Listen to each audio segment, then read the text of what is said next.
내년에는 세상의 절반이 잠들고 절반이 깨어날 것입니다. 그리고 동쪽에 그곳만이 남겨질 것입니다. 믿을 수 있는가? 인도의 한 19세 소년의 입에서 나오는 말들이 세상의 운명을 좌우한다는 사실을. 그의 이름은 아비냐 아난드. 인도의 작은 마을에서 태어나 전 세계를 떨게 만든 예언자다. 평범한 농부의 아들이 8세부터 산스크리트어와 베다 점성술을 스스로 터득했다고 하며 밤하늘을 올려다보며 별들과 대화를 나누는 신비로운 능력을 타고났다고 한다. 2019년 8월 당시 15세에 불과했던 아난드가 카메라 앞에 섰다. 그의 목소리에는 나이에 어울리지 않는 무게감이 있었다.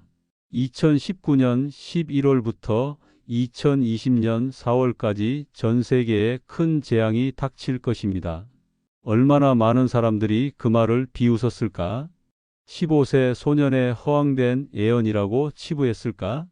하지만 몇 달 후 세상은 경악했다.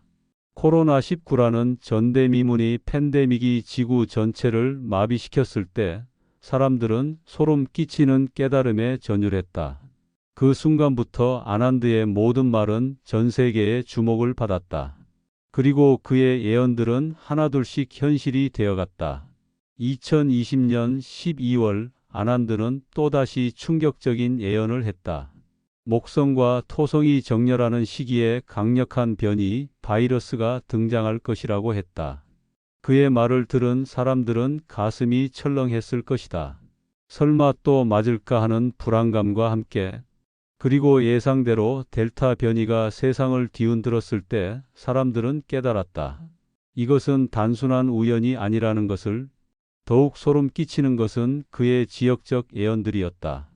2021년 그는 제주도에 지진이 일어날 것이라고 정확히 2주 전에 예고했다. 한국인들에게 얼마나 충격적이었을까? 멀리 인도에 사는 소년이 우리나라의 재해를 미리 알고 있다는 사실이. 비트코인의 급락 역시 그의 예언 목록에 있었다. 투자자들이 느꼈을 그 배신감과 경악을 상상해보라. 2022년의 예언은 더욱 섬뜩했다. 그는 동유럽에서 큰 갈등이 시작되어 전 세계 식량 공급망이 흔들릴 것이라고 했다. 우크라이나 사태가 터졌을 때 전 세계 사람들이 느꼈을 그 소름은 어떠했을까? 한 소년의 예언이 또다시 현실이 되는 순간을. 아난드의 예언이 특별한 이유는 무엇일까? 단순히 적중률 때문만은 아니다. 그의 말 속에는 고대 베다 문헌의 신비로운 지혜와 현대 천체 물리학의 정밀함이 기묘하게 어우러져 있다. 어떻게 이런 조합이 가능한 것일까? 행성들의 움직임을 수학적으로 계산하면서도 동시에 그것을 인류의 집단 의식과 연결시키는 그의 능력은 도대체 어디서 나오는 것일까? 그렇게 세월이 흘러 2025년 12월이 되었다. 아난드가 카메라 앞에 선 모습은 전과 완전히 달랐다. 언제나 차분하고 논리적이던 그의 목소리에 떨림이 있었다. 무엇이 그를 이토록 흔들어 놓은 것일까? 그동안 숱한 재앙을 예언하면서도 흔들리지 않던 소년이 왜 이번에는 다른 모습을 보인 것일까? 긴 침묵이 흘렀다. 시청자들은 숨을 죽이고 기다렸을 것이다. 그가 무슨 말을 할지, 이번에는 또 어떤 충격적인 미래를 보여줄지. 그리고 마침내 그의 입에서 나온 말은 이전의 어떤 예언보다도 오싹했다. 내년에는 세상의 절반이 잠들고 절반이 깨어날 것입니다. 그 순간 전 세계 수백만 명의 시청자들이 느꼈을 그 전율을 상상해 보라. 세상이 절반이 잠든다니. 그것은 무슨 의미일까? 죽음을 뜻하는 것일까? 아니면 다른 무언가를 의미하는 것일까? 더욱 섬뜩한 것은 그 다음이었다. 아난드의 시선이 동쪽을 향했다. 카메라를 통해서도 느껴지는 강렬한 에너지였다. 무언가에 이끌리듯 무언가를 간절히 바라보듯 하는 그의 눈빛, 그리고 합장을 한 채로 거의 들리지 않을 정도의 작은 목소리로 중얼거렸다. 그곳만이 남겨질 것입니다. 그곳이라니, 동쪽의 어느 곳을 말하는 것일까? 왜 하필 동쪽인가? 그리고 왜 그곳만이 남겨진다는 것일까? 2026년 3월 우주에서는 수백 년에 한 번 일어날까 말까 한 기이한 현상이 벌어진다. 화성, 토성, 그리고 목성이 일직선으로 배열되는 삼중합. 이것이 단순한 천체 현상일까? 아니면 인류의 운명을 가르는 신호탄일까? 아난드의 마지막 애연이 담고 있던 그 섬뜩한 암시를 기억하는가? 그가 깊은 명상에 잠긴 채 중얼거렸던 그 말들을. 이제 그 예언의 진정한 의미가 드러나기 시작한다. 세 개의 붉은 별이 하나가 될 때 대지의 절반이 침묵에 잠기리라. 하지만 동방의 반도에서는 새벽이 밝아오리니 그곳만이 생명의 불꽃을 지켜낼 것이다. 이 예언을 처음 들었을 때 당신은 어떤 기분이었는가? 소름이 돋았는가? 아니면 허무맹랑하다고 생각했는가? 하지만 역사를 돌이켜보면 이런 천체 배열이 얼마나 무서운 결과를 가져왔는지 알 수 있다. 1347년 비슷한 행성 정렬이 일어났을 때 무슨 일이 벌어졌는가? 흑사병이 유럽 인구의 3분의 1을 쓸어버렸다. 1816년에는 화산재와 함께 찾아온 천체 배열로 인해 여름이 없는 해가 되었고 전 세계적인 기근이 수백만 명의 목숨을 앗아갔다. 우연일까? 아니면 우주의 리듬과 지구의 운명 사이에는 우리가 모르는 신비로운 연결고리가 있는 것일까? 아난드는 이런 역사적 패턴을 모를 리 없다. 그렇다면 그가 2026년에 대해 느끼는 그 절망적인 확신은 어디서 오는 것일까? 왜 그는 세상의 절반이 잠들 것이라고 단언했을까? 그의 예언은 세 개의 무서운 징조로 나뉜다. 첫 번째 징조부터 살펴보자. 불의 비가 내리는 땅들을 보라. 이것이 무슨 의미일까? 문자 그대로 하늘에서 불이 내리는 것일까? 아니다. 아난드의 예언은 항상 상징과 은유로 가득하다. 불의 비라는 것은 산업화된 대륙들이 맞게 될 환경 재앙을 뜻한다. 상상해보라.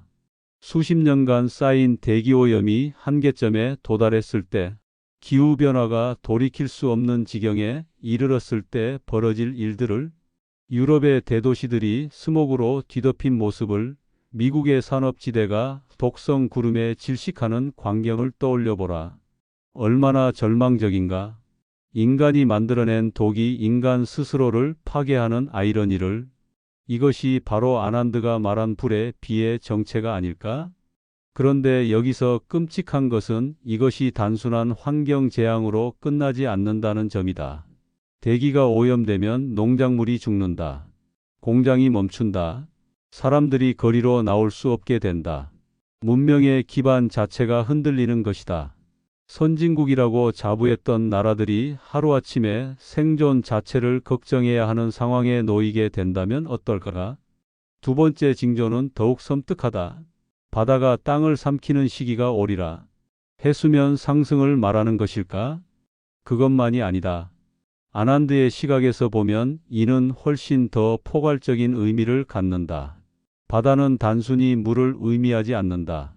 그것은 혼돈이고 파괴이며 문명의 종말을 상징한다.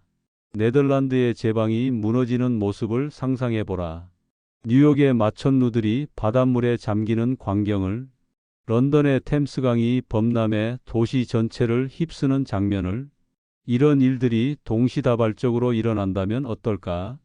인류가 수천 년간 쌓아 올린 해안 문명들이 하루아침에 사라진다면 더 무서운 것은 물류 시스템의 붕괴다. 전 세계 무역의 90%가 바다를 통해 이루어진다는 사실을 아는가? 항구들이 침수되고 해운이 마비되면 무슨 일이 벌어질까? 식량도 연료도 의료품도 제대로 공급되지 않는다. 글로벌 경제가 한순간에 원시 상태로 돌아가는 것이다. 그리고 마지막 징조가 가장 절망적이다. 하늘의 전기가 끊어지는 날들이 이어지리라. 현대 문명이 전기 없이 하루라도 버틸 수 있을까? 병원의 생명 유지 장치가 멈추고 통신망이 두절되고 냉장고 속 음식들이 썩어가는 모습을 떠올려 보라. 며칠만 전기가 끊어져도 대도시는 아수라장이 된다. 그런데 안한드는 날들이라고 했다. 하루 이틀이 아니라 며칠, 아니 몇 주가 될 수도 있다는 뜻이다. 태양 폭풍일까? 전자기 펄스일까? 아니면 단순히 전력망의 연쇄적 붕괴일까? 원인이 무엇이든 결과는 동일하다. 디지털 시대에 살고 있는 인류가 하루아침에 19세기로 되돌아가는 것이다. 스마트폰도 인터넷도 심지어 라디오조차 작동하지 않는 세상. 얼마나 공포스러운가. 하지만 아난드의 예언에는 희망의 빛도 있다. 그가 동쪽을 바라보며 했던 그 말을 기억하는가? 그곳만이 남겨질 것이다. 그곳이 바로 한반도다. 왜 하필 한국일까? 무엇이 이 땅을 특별하게 만드는 것일까? 먼저 지정학적 조건을 보자. 한반도는 삼면이 바다로 둘러싸인 천연 요새다. 대륙의 재앙들로부터 물리적으로 격리되어 있다. 중국에서 스모그가 밀려와도 바람의 방향과 바다의 정화 작용으로 상당 부분 완화된다. 일본처럼 완전한 섬나라는 아니면서도 대륙의 직접적인 영향을 피할 수 있는 절묘한 위치에 있다. 더 중요한 것은 문화적 생명력이다. 5천년의 역사 동안 얼마나 많은 시련을 겪었는가. 몽골 침입, 임진왜란, 정유재란, 일제강점기, 한국전쟁. 그때마다 이 민족은 살아남았다. 아니, 단순히 살아남은 것이 아니라 더 강해졌다. 이런 역사적 경험이 DNA에 새겨져 있는 민족이 또 있을까? 공동체 의식도 놀랍다. 위기가 닥치면 개인의 이익보다 집단의 생존을 우선시하는 문화가 있다. 코로나19 때를 떠올려 보라. 다른 나라들이 혼란에 빠져 있을 때 한국은 마스크를 나누어 쓰고 사회적 거리두기에 자발적으로 참여했다. 이런 응집력이 재앙의 시기에 얼마나 큰 힘이 될까? 지질학적으로도 한반도는 상대적으로 안전하다. 태백산맥이 용의 등뼈처럼 나라를 지키고 있고 대규모 지진이나 화산 활동이 거의 없다. 아난드가 동방의 반도라고 표현한 것도 이런 지질학적 안정성을 간파했기 때문일 것이다. 기술적 인프라도 무시할 수 없다. 한국의 IT 기술과 인터넷 보급률은 세계 최고 수준이다. 전력망도 상당히 안정적이고 재생에너지 비중도 꾸준히 늘고 있다. 다른 나라들이 인프라 붕괴로 고통받을 때 한국은 상대적으로 빠른 복구가 가능할 것이다. 놀라운 것은 아난드만이 이런 예언을 한 것이 아니라는 점이다. 불가리아의 맹인 예언자 바바 방가는 생전에 21세기 초 동방에서 새로운 빛이 솟아날 것이라고 했다. 16세기의 노스트라다무스도 그의 예언집 4세기 50장에서 아시아의 새로운 지도자가 세계를 구원할 것이라고 기록했다. 심지어 마야 달력의 13번째 주기도 2025년부터 2030년 사이를 대전환점으로 보고 있다. 이 모든 예언들이 하나의 지점, 바로 한반도를 향해 수렴하고 있다는 것이 우연일까? 아난드의 예언 속에서 가장 희망적인 구절은 동방의 반도에서는 새벽이 밝아온다는 부분이다. 새벽이라는 표현이 얼마나 아름다운가? 가장 어두운 밤이 지나고 나서야 새벽이 온다. 전 세계가 절망에 빠져 있을 때 한반도에서만큼은 희망의 빛이 피어오른다는 뜻이다. 그렇다면 우리는 이 예언을 어떻게 받아들여야 할까? 맹신해야 할까? 아니면 무시해야 할까? 중요한 것은 준비하는 마음가짐이다. 설령 예언이 빗나간다 하더라도 위기에 대비하는 것은 결코 손해가 아니다. 2026년 3월 세 개의 붉은 별이 하나로 합쳐질 때 우리는 과연 무엇을 보게 될까? 정말로 세상의 절반이 침묵에 잠길까? 그리고 한반도에서 새로운 희망이 싹틀까? 19세 예언자의 마지막 경고 앞에서 우리에게 남은 시간은 얼마 되지 않는다. 당신은 준비되어 있는가? 2027년 1월 상상해보라. 세계 곳곳이 여전히 재앙의 상처를 치유하고 있을 때 한반도에서만은 새로운 희망의 불꽃이 타오르고 있을 것이다. 아난드가 예언한 그 새벽이 정말로 밝아올 것인가? 그렇다면 그 이후의 세상은 어떤 모습일까? 한국이 맡게 될 역할은 무엇일까? 단순히 살아남는 것만으로 충분할까? 아니다. 진정한 의미는 그 다음에 있다. 한국은 지구 재건의 중심지가 될 것이다. 다른 나라들이 기본적인 생존조차 걱정하고 있을 때 우리는 보존된 기술과 인프라를 바탕으로 세계 복구 작업을 주도할 것이다. 얼마나 막중한 책임인가? 전 인류의 미래가 이 작은 반도의 어깨에 달려 있다는 것이. 생각해보라. K-팝과 K-드라마로 한류를 일으켰던 우리의 문화적 영향력이 이번에는 K-복구, K-재건으로 이어질 것이다. 우리가 개발한 친환경 기술들이 황폐해진 땅을 다시 푸르게 만들 것이고 우리의 디지털 기술이 끊어진 세계의 연결고리를 복원할 것이다. 더욱 중요한 것은 신문명의 씨앗 역할이다. 동서양 문화가 조화롭게 융합된 한국의 독특한 문화적 DNA가 새로운 패러다임을 제시할 것이다. 서구의 개인주의와 동양의 집단주의가 균형을 이루고 첨단 기술과 전통 지혜가 공존하는 모델을 세계에 보여줄 것이다. 상상해보라. 서울이 새로운 시대의 제네바가 되고 부산이 새로운 로테르담이 되는 모습을. 세계 각국의 지도자들이 한국을 찾아와 재건 방법을 배우고 우리의 기술자들이 전 세계로 파견되어 무너진 도시들을 다시 세우는 광경을. 그리고 생태 기술의 허브로서의 역할도 기다리고 있다. 재앙을 겪은 인류는 더 이상 환경을 파괴하는 발전 모델을 추구할 수 없을 것이다. 한국이 개발해온 재생에너지 기술, 친환경 농업, 순환경제 시스템들이 전 세계로 확산될 것이다. 우리가 만든 지속 가능한 발전 모델이 지구 전체의 새로운 표준이 될 것이다. 개인적으로는 어떤 준비가 필요할까? 가장 중요한 것은 정신적 준비다. 물질적 풍요에만 익숙해진 우리가 진정한 공동체 의식을 회복해야 한다. 이웃과의 연대를 강화하고 서로 돕는 문화를 만들어가야 한다. 위기가 닥쳤을 때 혼자서는 살아남을 수 없다. 함께 해야 한다. 당신은 이웃의 이름을 알고 있는가? 위급할 때 서로 도울 수 있는 관계를 맺고 있는가? 지금부터라도 시작해야 한다.